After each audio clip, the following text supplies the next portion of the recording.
Hello everyone and welcome back to the Sea Life 3 guide for this fortnight.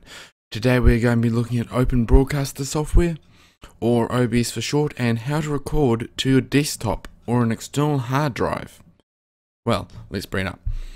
Well, first you have to make sure you have a scene, and from the scene you must add a window capture, motion capture, or game capture, or one of the other options.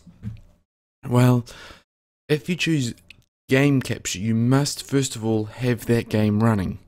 So it will only capture that game. It won't capture any of your desktop like you see at the moment or anything like that. But I'll just show you with my Arma 3, which I use to record Sea Life with as well. We have it all selected, and then we have capture mouse cursor, which is important in my opinion because then you can see what you're doing and everything like that. So you usually press OK for it and make sure it's ticked, and when it's ticked it will run that. It will actually not run, it will actually capture that game or monitor you're actually capturing, or desktop, or whatever you want. Well, let's go into the settings and get all set up now. Okay, when you first open up, you'll see the general tab in the settings. You'll have the language, select whatever language you speak natively or naturally, or any secondary language that you want to know so no one else knows what actually OBS is saying. So English, Mari, French, German, etc. So it doesn't really matter. But then there's the profile. You'll be given a default profile, and each profile is different because you can have, like, let's say for example an Arma and CL one like I'm doing at the moment, and then a Project Reality and Verdun one, or a Rust, or a Total War Rome 2. There are many options that you can have, but you make sure you have that whatever one you want selected, and then it will load up all those settings for the below over here. You then have enable cursor over projector, which is also good to have. And let's continue on to the encoding. For the video encoding, you must have you should have the X264 selected, the use CBR, and the enable CBR padding. Both should be ticked. Then make sure your quality balance is at 10, and that is also easy to do. But if you hover over them, like I'm using the max bitrate, it tells you what each one is. It tells you what a general summary of it is. So that's for you to read. So mine's at 7,000 kilobytes for the max bitrate. So that's high as it will go, is 7,000. Then that can be altered to like 100 megabit rate or something like that.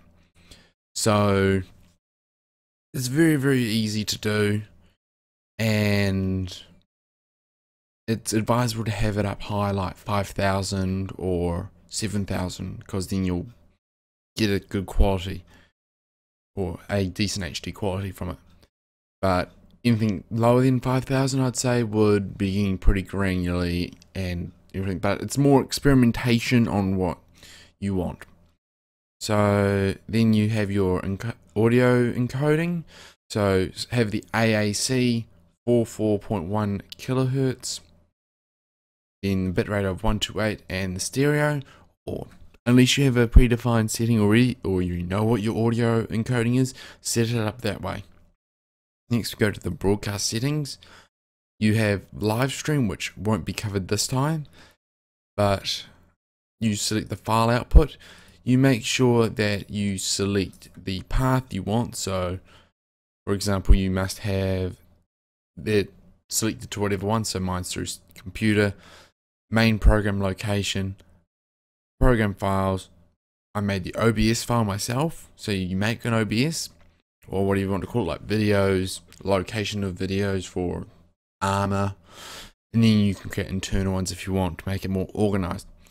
So first off, if you just write and you want to call it Arma and CL, as I'm using here, it will spit out all this.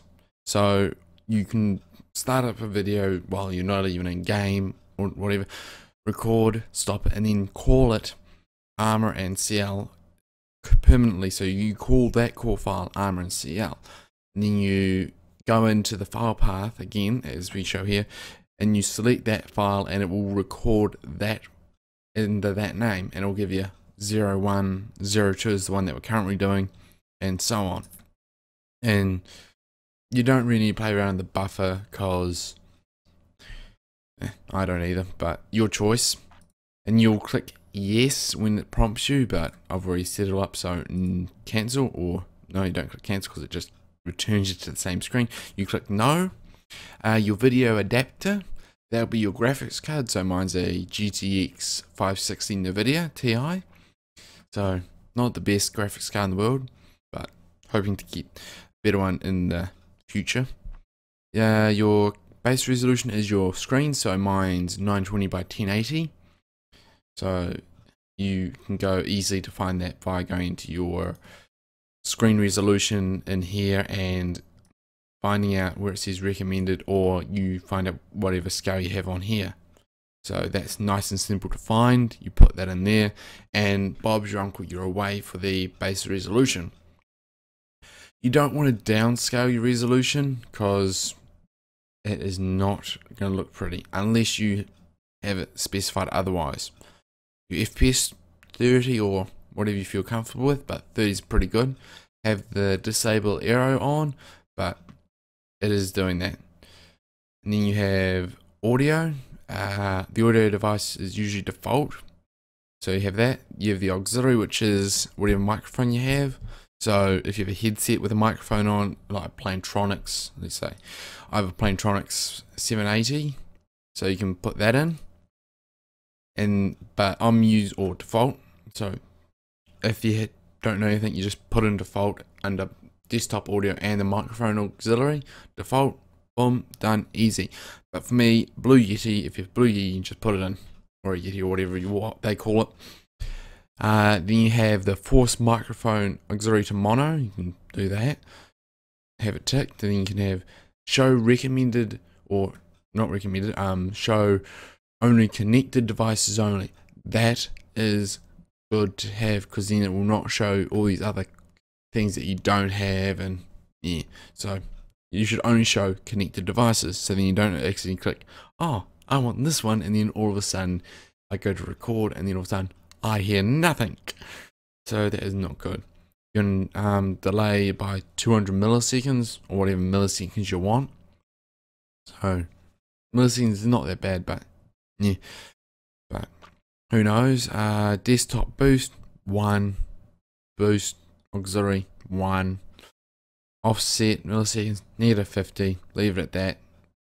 So if you just follow that, there will be pretty good and all set up. Hotkeys, that's your choice if you want to have hotkeys, so it can record what you say and have all you don't say, so that's all dependent. So I could be talking, all of a sudden I want to record what I'm saying in game, and then all of a sudden it records what I'm saying instead of all this other stuff that I'm not saying. The stream keys are very important, the start and the stop. The start should be a key that is not assigned to any of the game, or same with the stop, or you can just do it manually by doing Alt Tab Start, Alt Tab Stop. So very simple and easy, but I use F9 and F10 because they have no affiliation with ARM or any other games that I play, which is lucky, apart from Project Reality, which F9 is viewing the sights when you're in a vehicle, but apart from that, that does not interfere. Your advanced is use your multi-threading optimization. If you have a multi-thread processor, it will make it work nice and smoothly for OBS. So have that ticked. Normal priority 400 milliseconds, so leave those other two unticked. The video CPU preset for the X264, very fast. The encoding profile high, individual keyframes 2, then nearly everything else blank, so yay, that should be working. Quick and sync encoder, leave that, do not touch that at all. If it's blank like this, I can't click on it, so leave it like that. Microphone noise gate, so this is very, very good to have, because that means if you talk under a certain Like if you talk really quietly or a certain level in your voice, it will cut it out. It also cuts out background noise as well. So that means if someone's down in the house in your kitchen, all of a sudden they talk, it is a chance of not picking it up, which most of the time it won't pick it up anyway, unless you're talking at that time when they do something in the kitchen or living room or whatever. So that helps. So you just play around with the closed threshold and the open. So you play around with that and get that sorted, and you have to enable it up here. You put in the milliseconds that you want to have it as, and then you should be free to go. You click the OK button.